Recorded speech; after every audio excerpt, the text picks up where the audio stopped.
Welcome to Insurance Claim Radio, where leading hail loss consumer advocate Phil Coutu and his team of experts teach you how to avoid the pitfalls of hail damage claims and how to use his team of experts to get what you truly deserve under your insurance policy. Now, here's your host of Insurance Claim Radio, Phil Coutu.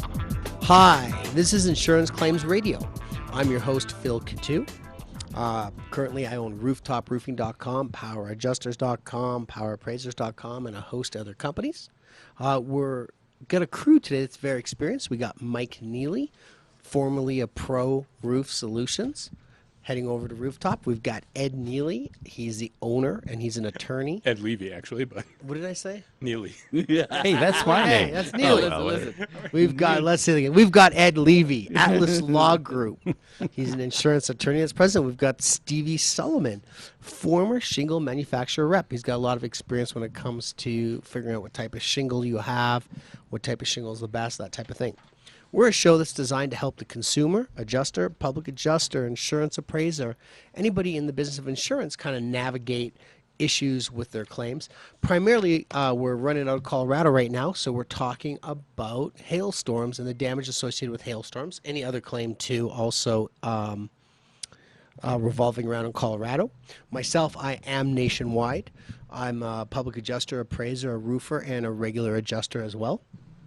And today we're going to talk, we got Mr. Levy on board, or Mr. Ed Neely, no, just joking. Ed Levy on board, he's our attorney. We're going to talk a little bit about policy and contracts. And we're going to open it up to Ed to talk about insurance policies, contracts with roofers, and different types of contracts. Over to you, Ed. Great. Well, America was founded on the idea of a private contract, a private agreement between individuals, Yankee traders. And contract is fundamental to our way of practicing law and understanding agreements. And in its essence, an insurance policy is a contract. You have two parties, the insurance company and the policyholder, who are both seeking to accomplish something by their voluntary agreement. The policyholder, of course, is looking to insure himself or herself or the property from catastrophic loss, is looking essentially for that peace of mind of knowing that if the unthinkable happens or if something bad happens, they'll be restored to the position that they're in at the beginning of the entire incident.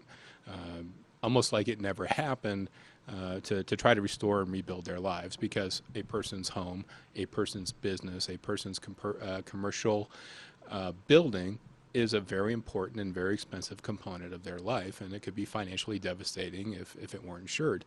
In our modern society, a lot of lenders require insurance to protect their interests and to protect the mortgage. So just when you buy a house, you have to have private money mortgage insurance, or if you're buying a commercial building, the lender's going to require that you keep it properly insured as part of the covenants of the loan. So in addition to essentially getting financing in modern society and protecting against loss, the idea also is that you want to be able to maintain your house or your business and continue operations in the event there's a catastrophic storm or in the event there's a catastrophic loss. The insurance companies also do very well, because we're no longer in the 19th century where all the neighbors got together and helped you rebuild your barn if it burned down.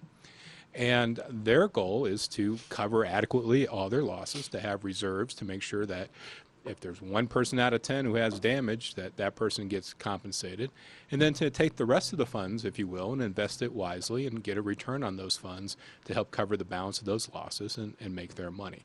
So they have a contract that from their part benefits them, because they essentially make a profit to stay in business, and they're able to make investments that contribute to the economy.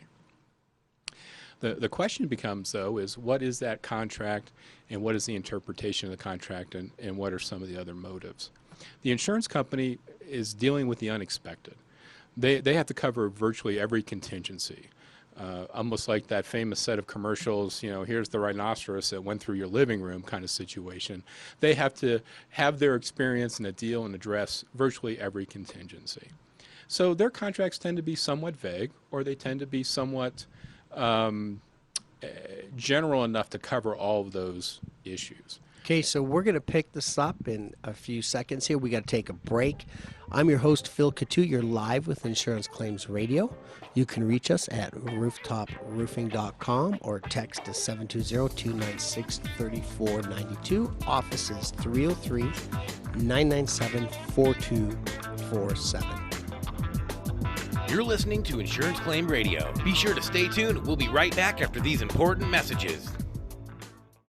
Do you have a commercial property hail claim, troubled claim, underpaid claim, missed damages, bad faith, possible legal action? Rooftop Restoration is a leading hail loss consumer advocate for poorly handled insurance claims. We specialize in hail damage, large commercial claims, and provide the total claims package risk-free. We pay and cover all expert costs. Engineers, attorneys, roof inspectors, adjusters, we get you what you deserve under your insurance policy. Finance large deductibles, finance all the experts, exceptional experience and a stellar reputation with zero out-of-pocket costs. Risk-free. Rooftop Restoration, 303-997-4247, 303-997-4247. Check us out at rooftоprestoration.com. Welcome back to Insurance Claim Radio. Now, here's Phil Coutu and his team. Hi, we're live with Insurance Claims Radio. We're just back from a break. I've got Mike Neely, formerly of Pro Roof, that's coming over to Rooftop this year. Right. We've got Ed Levy, Atlas Law Group. He's an insurance attorney. And we've got Stevie Solomon, who's a manufacturer rep, our former manufacturer rep, and still in the business. And we were talking about policy and contracts. So Ed made a really good point before the break. You have a hail claim. I find this a lot with people is they're like, oh, I have a hail claim, but I don't want to upset my insurance company. And I really have a hard time understanding it. I don't know why we're becoming so scared. We bought insurance as part of our contract to make us whole, which is called indemnification. But, we don't want to upset the apple cart. It's fascinating to me. And all I can say to viewers out there is that, remember, the insurance company, it seems like the public is starting not to treat them like they're under contract. Remember, they took your money. You gave them money to make you whole when something happens. And we kind of put them in this alter category out there and forget that. Like, it's a contract. If you did contract with your friend and told your friend to cut your grass next door, I'm going to pay you $5 a week, and you go away for a month and you find you paid him $5 and he didn't cut your grass for a month, you'd be pissed off and say it's a breach of contract. So I just think that people should realize and also give respect to the insurance industry. You're not making false and irrelevant claims, but it's a contract.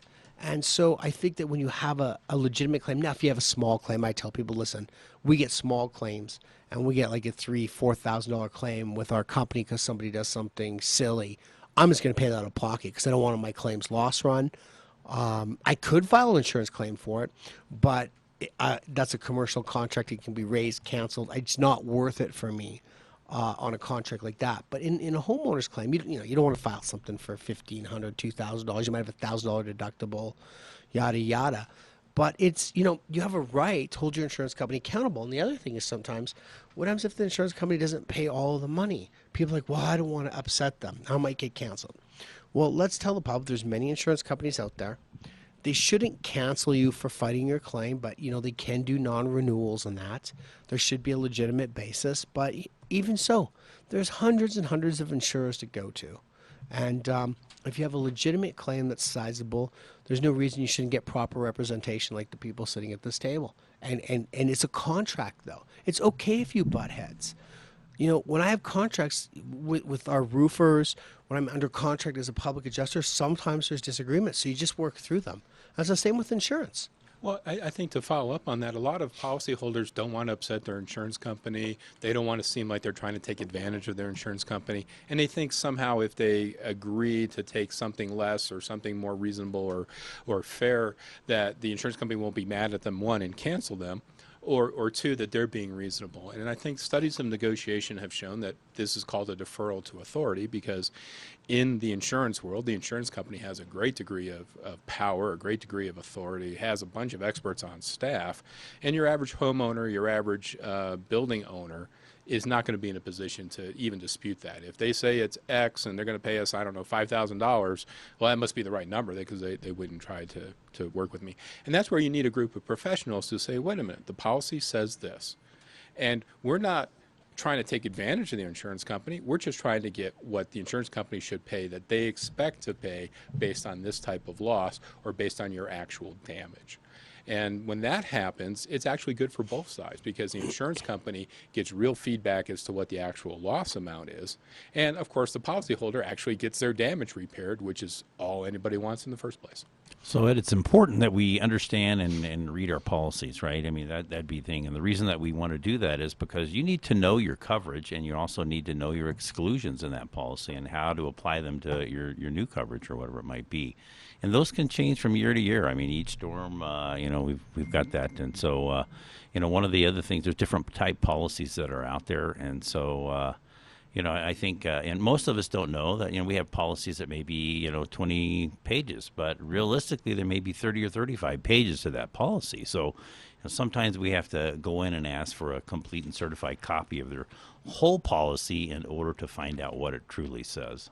And this could all be done in advance as well. If you're working with an insurance company, if you have an attorney review your insurance policy to make sure it's adequate for the building and the risk that you have, buildings change value over a course of years as markets go up or down.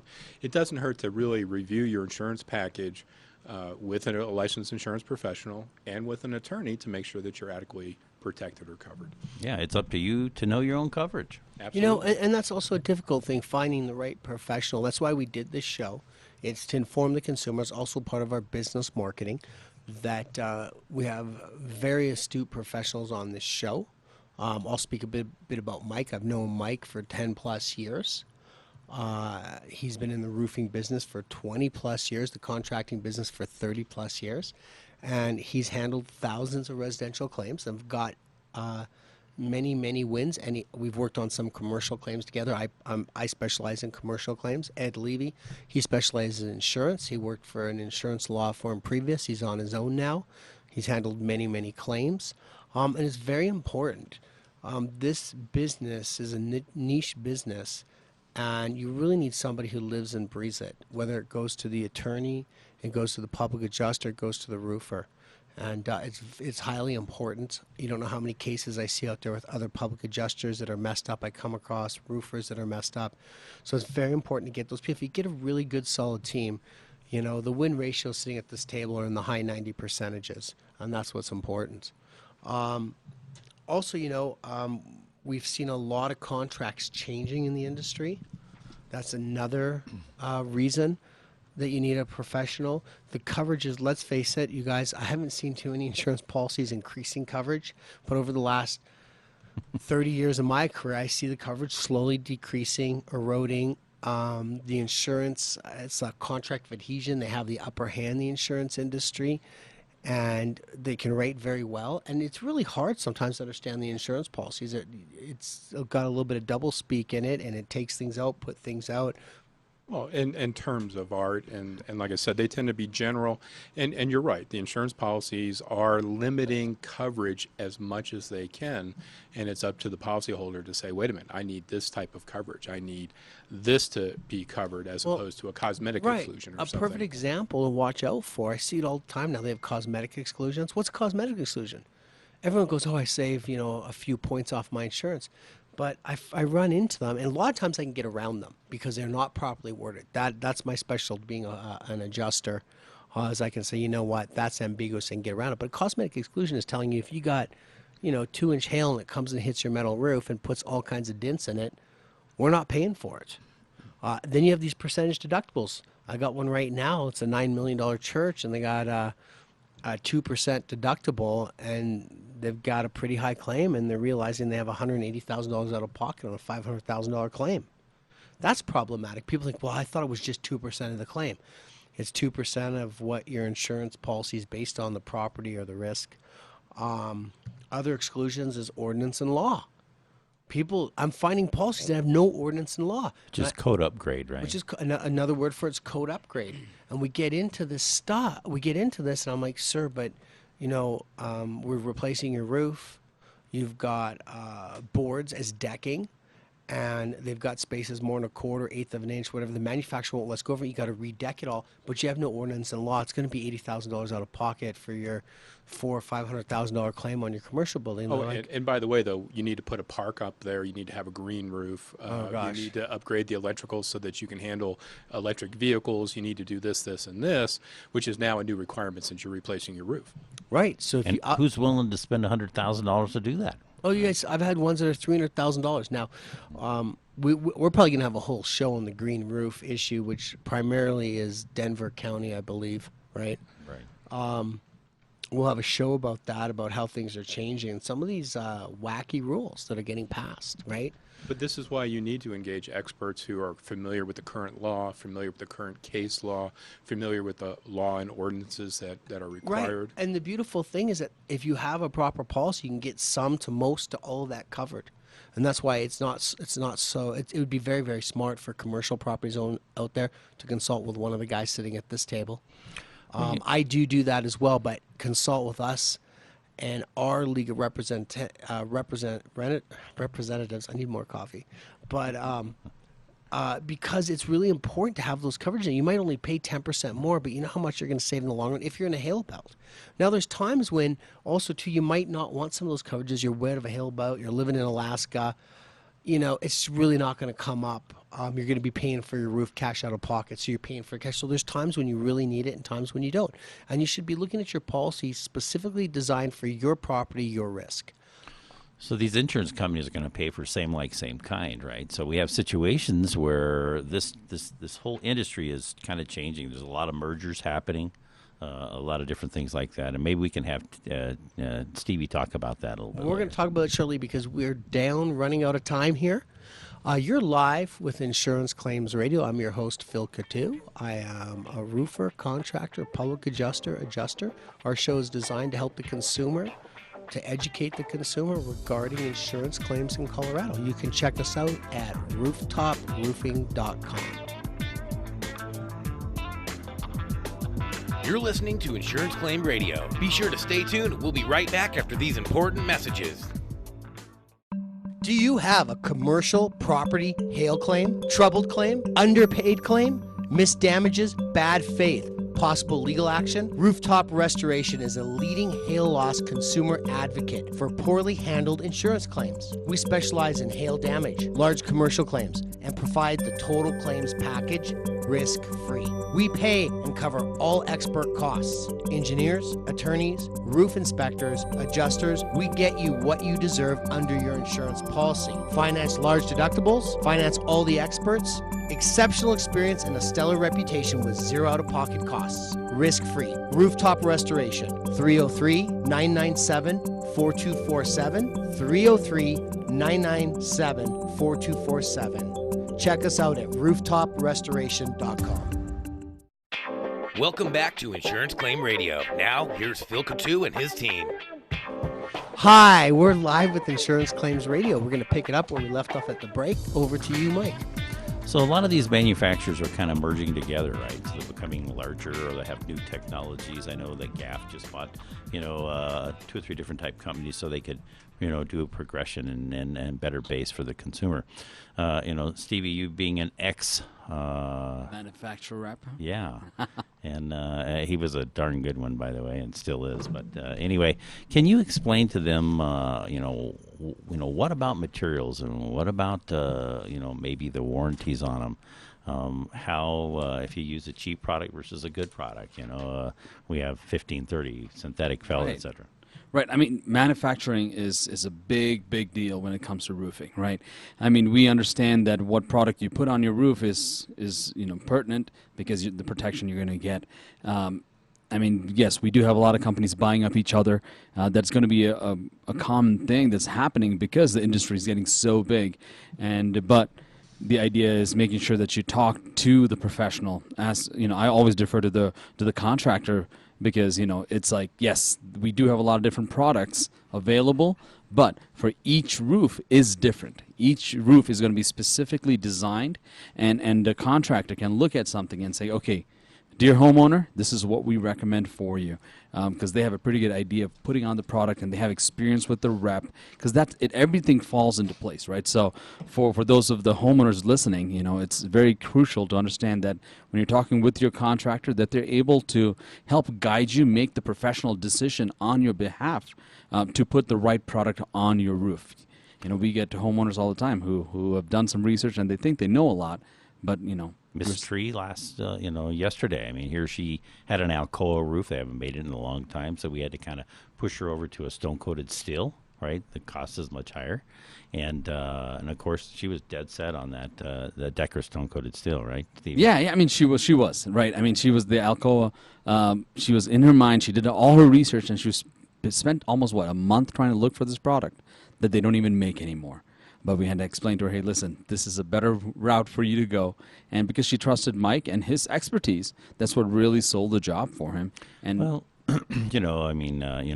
we dealt with Gulf Eagle, so we used one of their professionals, and we had Scott Hunter come out and communicate with him on the phone. And he was able to say, hey, listen, I've got 10,000 roofs that I've done here in the Denver area. We can, let you go look at one of these, probably within walking distance of where you're at. And she had an almost $900,000 house. She wanted to keep that same appearance. Right, and that's the beauty of it. Having somebody like Rooftop or Pro Roof Solutions here with you. I mean, these guys have done so many different roofs, so many different. Formerly, yes, Mike. I mean, Mike is making a switch already. When is the party for this thing, man? The commitment is already. It happened this morning. No, it's in Key West. I thought we did it in Key West. Key West. Boys. All right. That's true. But yeah, so as these guys, especially because the reason why manufacturers is is important with contractors is because the relationship that they have, the specs that go into a building, the understanding of the product, how it's supposed to be installed, everything comes into play when you're dealing with insurance, right? Because if they say, hey, your product wasn't installed properly, see you later, who's holding the bag now, right? So when you have a contractor like Rooftop Roofing, when they understand the material, they've done research on the material, they installed it over, like I know one of Phil's policies, he's not going to put something on your home that hasn't been in the market for over 15 years. And it is one of my policies. I have learned the hard way. I've been doing this 33 years. I'm your host, Phil Coutu, rooftoproofing.com. And let me tell you why that's important. I once was told about 20 years ago when I was younger in Kansas City, why are you putting that product on, Phil? I said, well, it's a great product, blah, blah. I'm not going to name the brand because I don't want to have liability, even though they're technically out of market, but the manufacturer is one of the huge Fortune 500 companies in the U.S. They made this product, and they called it Tupperware for short, but it was actually a good product. It looked like slate, blah, blah. I put it on. Literally 5 years later, I get a call that the colors are running in this plastic imitation slate part. I'm like, what are you talking about? It was incredible, and it was running 5 years. You're like, what the heck? So I was told by an old-time roofer, I don't put anything on unless it's at least been on 10 years, but really I shoot for 15 years. And I was very like, important. Wow, and he told me that when I was putting it on, but I thought, okay, this old-timer, but really there's a lot of wisdom in that. It's all these new products come on the market. Now, some products are new and they're tested technologies from something else. That's okay.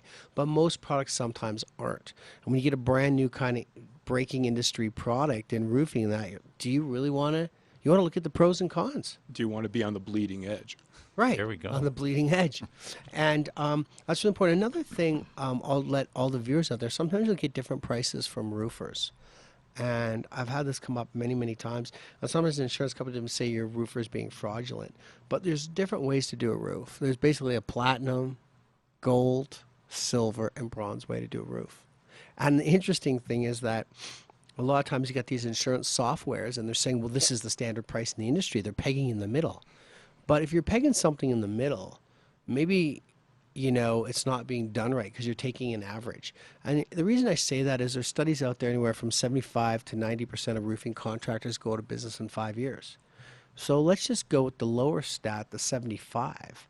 That means 7.5 out of roofers don't have a longevity of 5 years. So if you're taking a price point with some type of software and pegging it in the middle, you're really pegging it in contractors that can't stay in business 5 years. So you can have your 10, 15-year warranty, but what is it worth? Well, one of the things I heard you say, Phil, is that, hey, I kind of learned the hard way. I think we all have in that scenarios, right? We've been in situations where I've got gray on the bottom of my beard here, right? And it's just a lot of experience and expertise there. But, I had to pay my dues. And so there's nothing wrong with saying, hey, No. And I love that because people ask me all the time, as former young entrepreneur in Canada, blah, blah, blah. We won't get into all the accolades, but people say, well, what did you do? And it's like, you know what? There was a lot of failure, which is the cornerstone of success. And it's really true. And even me and Stevie here, we're starting a charity, lifestyles charity for young kids, different ways of thinking morally and, going to college versus of really giving them skills for life, getting trades, because, being an entrepreneur is fantastic. And one of the things I say is, I made a lot of mistakes. That's the cornerstone of my success. The one thing I will tell people when it comes to construction, you don't want to be with that young contractor and you don't want to be one of their failures that's creating them success. And so that's where experience in this business is very, very important. We all have to start somewhere. You just don't want to have that one that didn't do so well.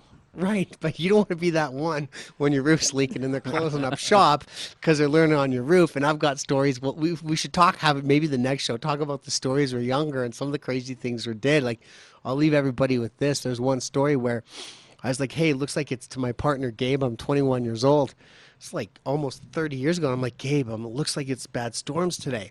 Oh, no problem, boss. I got all the tarps. They're all in the truck. I'm like, okay, great. So we get out there and let's get Adam and our guys stripping, and we'll go over to this roof about 8 miles away.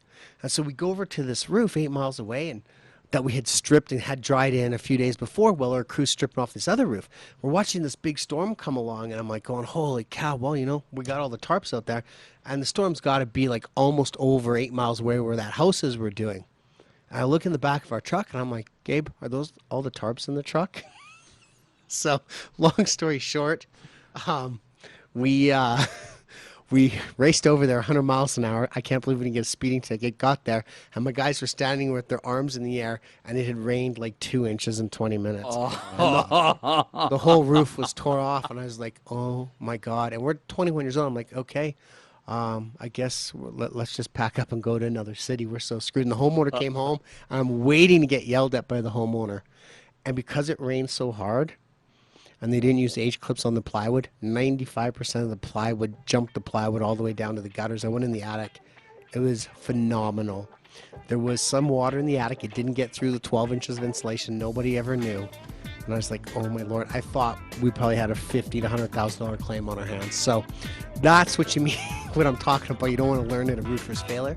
I'm Phil Coutu. We're live with Insurance Claim Radio. We're going to wrap it up, and we'll see you on our next show. Thank you for listening to Insurance Claim Radio. For more information on how to maximize your hail damage insurance claim or to contact Phil and his team, call 303-997-4247. And be sure to tune in next week for more Insurance Claim Radio. Do you have a commercial property hail claim, troubled claim, underpaid claim, missed damages, bad faith, possible legal action? Rooftop Restoration is a leading hail loss consumer advocate for poorly handled insurance claims. We specialize in hail damage, large commercial claims, and provide the total claims package risk-free. We pay and cover all expert costs. Engineers, attorneys, roof inspectors, adjusters, we get you what you deserve under your insurance policy. Finance large deductibles, finance all the experts, exceptional experience and a stellar reputation with zero out-of-pocket costs. Risk-free. Rooftop Restoration. 303-997-4247. 303-997-4247. Check us out at rooftop restoration.com.